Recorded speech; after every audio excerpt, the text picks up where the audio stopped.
Thanks, Glenda. Thank you, Glenda. Welcome and good morning. Kind of hard for me to believe that in 6 weeks it's going to be 2019. I don't know about you, but I'm like, what? How did that happen? So here we are 6 weeks away, and I'd like to ask you a question and just have you raise your hand. So how many of you are confident that you have a plan and that your plan for 2019 is going to get the results that you desire for your family and for your business? Just can you raise your hand? How many of you are confident that? Good. So those of you who are not confident, you're just going to meet with the confident people. No, I'm just kidding you. So hopefully for those of you who are confident, we'll give you something else to think about. For those of you who are looking for some different ways of looking at things, hopefully we'll give you some new things to think about. So when it comes to getting results, I'm kind of have been a fan for a long time of what's the best way to do that. So I would like to believe that we can confidently get the results that we achieve, and we can do that in a way that values what we value, not necessarily what happens to be on our radar screen at the moment. Because a lot of us are focused on what's important to us right now, but I'd like to say that I think we can move beyond that to a deeper level. And so you have in front of you there, you should have buried in there a list of languages. Glenda, I think Glenda's holding it up.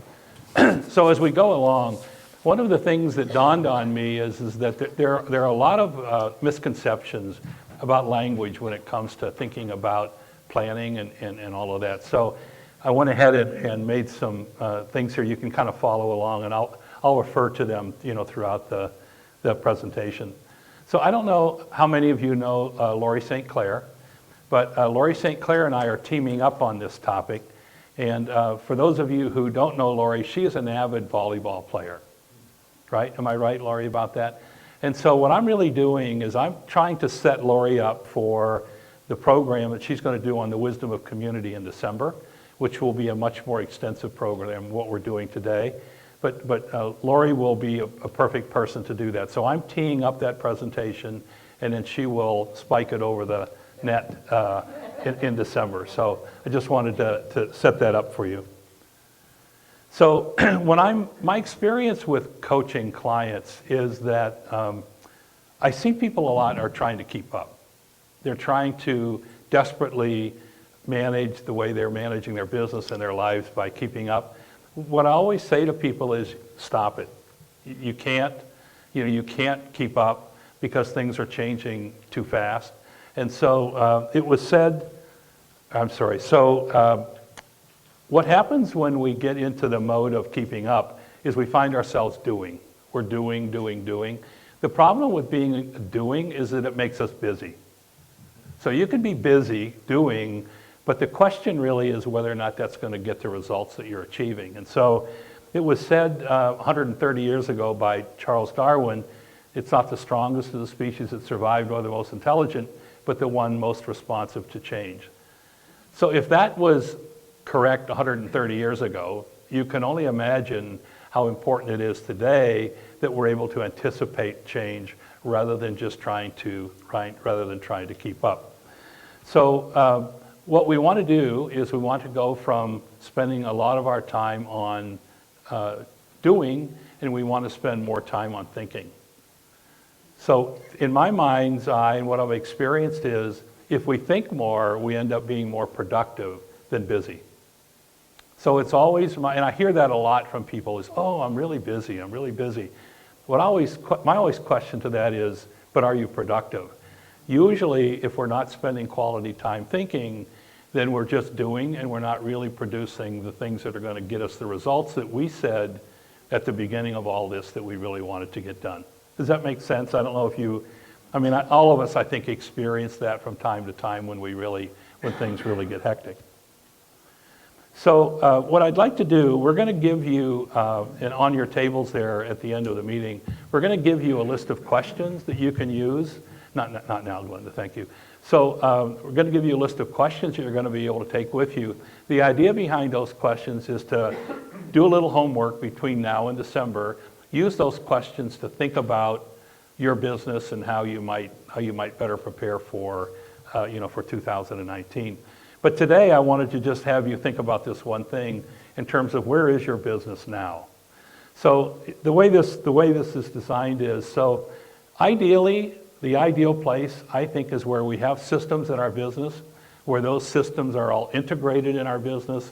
It seems to be the place where we get maximum productivity, is if we have systems in our business and we're actually, and I consider it to be like if you think of an operating system in a computer, as if an operating system in the computer.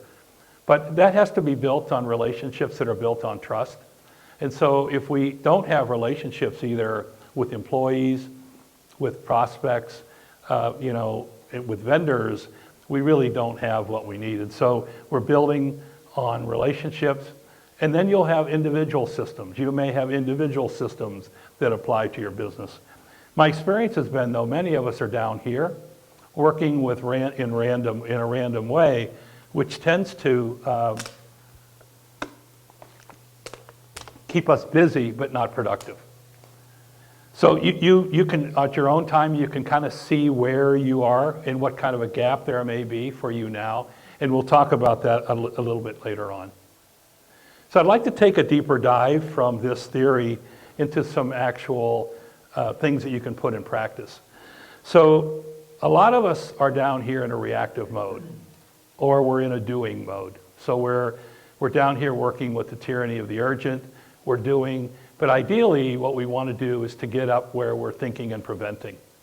You almost can't put out enough fires if you haven't thought enough about what you're going to do, and so you end up in this constant mode of putting things out, so putting fires out. So what we want to do is we want to get into a thinking, preventing mode as much as we can. So you may remember, I think, Bob, we were talking earlier today, you had mentioned about the E-Myth, and I remember when I learned about working on the business and in the business, and Michael Gerber, I think most of you have probably read that book. I think one of the things that Gerber forgot to do was to give us a playbook about what to do about it, right? He got everybody's attention about, hey, you need to be working on your business, as he said, and in your business, but he never really gave us a playbook. So that playbook, as far as we're going to talk about today, is it looks something like this. So I'm going to work on the direction and plan, Lori's going to work on the goals, and then ultimately you're going to cascade that in through your organization to execution, and that's where your role comes in. So Lori and I are going to tee up for you the direction, the planning, and the goal setting, and then it'll be up to you to turn that into results for your business. Does that make sense? And I have found that this, even though that seems overly simplified, it seems like it works pretty well. I mean, if you do these things well and follow through, you'll usually get the results you're looking for. So because we have a diverse group, these next two slides are designed to work with the fact that some of us are solopreneurs. We don't necessarily have a large group of people working for us. So if we start with what results do we want, and we think about the actions that we have, and we have the correct beliefs and experiences and have the right mind and heart, normally we will get the results that we're looking for. However, if we have problems in any one of these areas, we're not going to get the ultimate results that we're looking for. When it comes to a business, what we want to do though is to plan productivity, but it all starts in the same way. What results do we want? But as you can see, you cascade down into the systems, the process and goals, organizational structure and design, and the purpose and mission that all goes into planning productivity. So it's a lot more complex issue when you're trying to work through, if you have a staff that you're trying to work through. So if you're a solopreneur, it's the first slide, and if you have an organization, it's the second slide.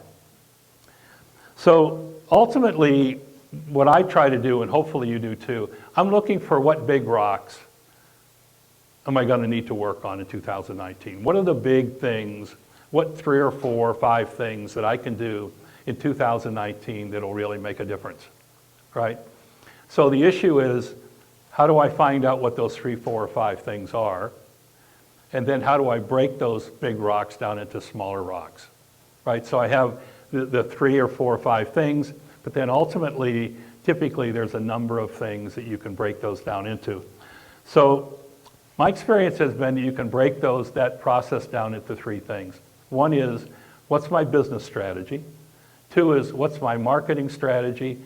And what's my sales strategy?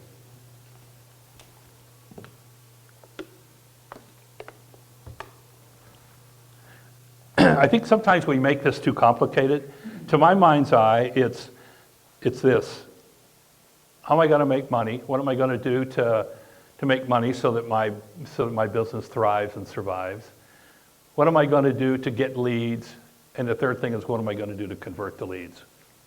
Right? So if we think through these three things, we find out what the big and small rocks are.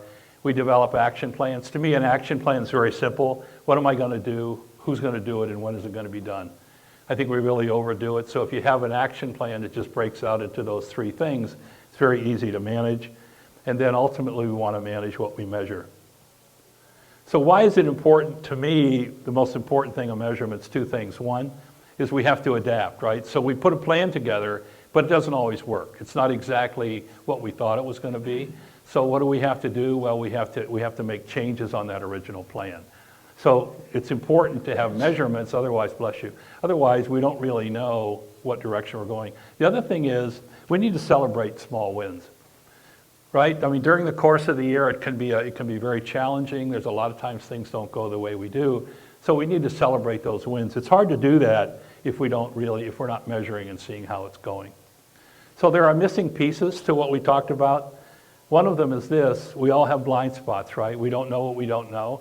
This is why E4E believes in not flying alone. That's because we need other people's input into what we're doing, where we're going, and so I encourage you to have associates that will help you do that. This is the area where I find that most people do not get the results that they're looking for, is because they don't get to this part right here. We just don't tend to complete what we start. So my feelings are, if you're not going to finish it, don't start it. Some of the most frustrating things that can happen to us is when we spend a lot of time on things and we don't bring it we don't execute on it totally.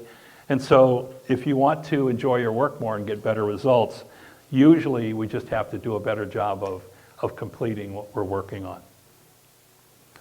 I find this to be, we laughed about this a little bit earlier on, but I really do believe if we do a good job setting expectations, inspecting what we expect, and providing for consequences for those things that we're trying to get done, this is a very simple way of being able to track how you're doing. So are you clear, especially for getting things done through other people?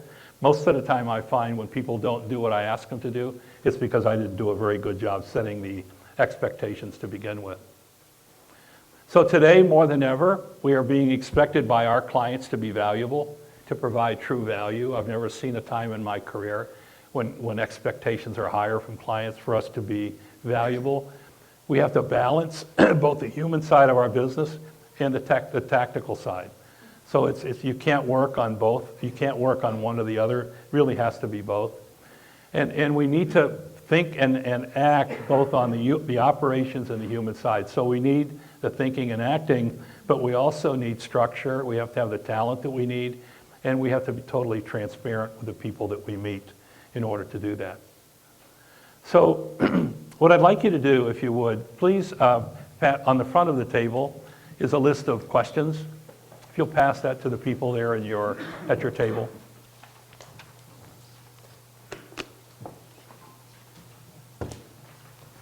So if at the beginning of all of this you said, hey, I've got a good plan for this year, you may have already given thought to these questions. So they might not be news to you. If you weren't sure, I would suggest that this might be a good place if you're starting to think about your plan for 2019. This list would be a good starter list for you to do. I want to make sure you know these are not the only questions. These are just some questions that you might want to be thinking about. You may have other questions, but I think if you'll start with the questions and then answer those questions, you'll end up with better results. Any questions about what I'm asking you to do? You can consider that a homework assignment, if you will. But I think if you'll invest a little time in that, you'll end up getting better results in next year. Any thoughts? So ultimately, it boils down to making good choices, right? I mean, we all have a tremendous amount of things to do. And so I want to, and you have these terms in your handout there. There are 3 terms that I find very, very useful to me. One is the term divergent.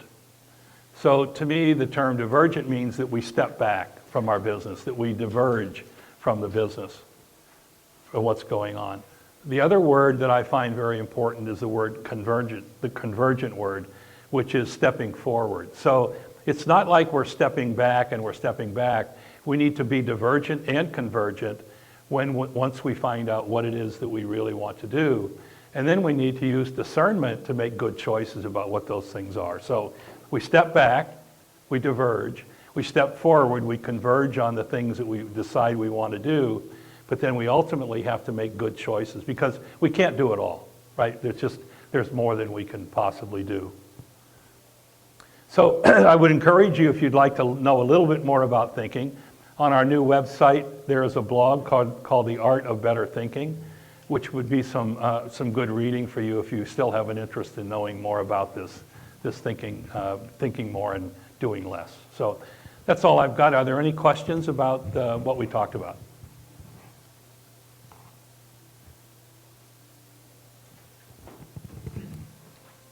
Bill, you have a question here about how will I provide personal accountability? And I'd like to hear a little bit more about how you see people doing that effectively, and then also how do you have a constructive approach to group accountability?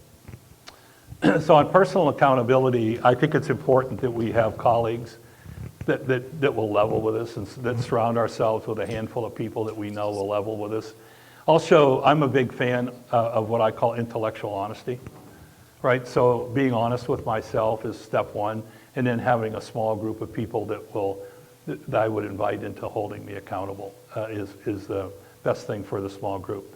As far as large groups of people, I think being clear on expectations, inspecting what we expect, and having consequences are the thing that I find. It's obviously more complicated than that, but if we do that really well, Les, that's what I find serves me well. So, thank you. Any other questions? Yes, Richard. I've always been told that positive reinforcement is better than negative, and you have here number 11, motivation, that I have rewards and consequences. So how would you reward people for doing something good? And I know sometimes people need to be disciplined, but as a consequence, how would you do that?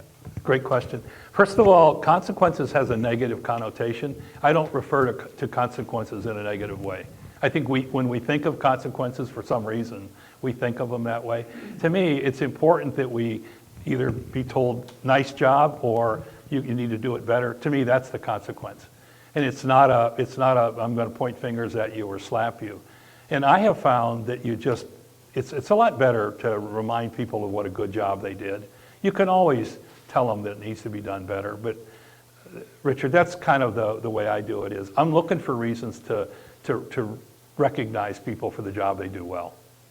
But I'm also going to be quick to point out that, you haven't done it the way we originally talked about it. 99% of the time, when people don't do what I expect them to do, it's usually because I didn't do a very good job explaining it to begin with, which seems kind of crazy, but I don't know. It's just been my experience. Is that usually when I do that, it's like, well, you didn't tell me what, So if I do my job well, Richard, usually it'll work out better.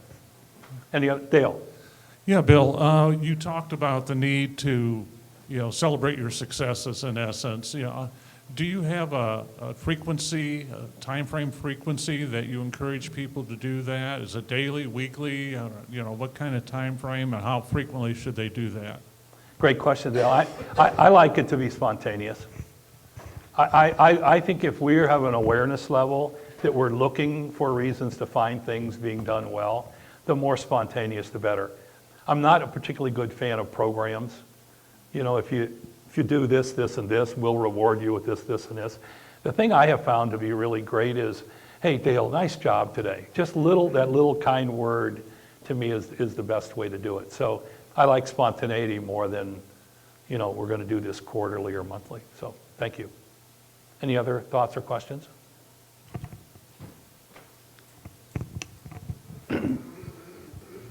Bill, in the short time I've known you, you've expressed or exuded a trait that I admire a great deal, and that's accessibility. Can you speak on accessibility in terms of leadership in an organization? I don't believe, excuse me, Bill, great. This is my philosophy. That's why I'm there. I mean, if I can't find the time, if I'm so busy working on things that don't matter really, to not find time to be available to the people that are counting on me for leadership, I'm really there to serve them, is the way I see it. I am there as their servant. And so I think even though I had a sales force of 100 people, I think they always found me readily available. And it's critical, I think, to leadership, especially today. So I think that's it. Thank you very much. Enjoyed it.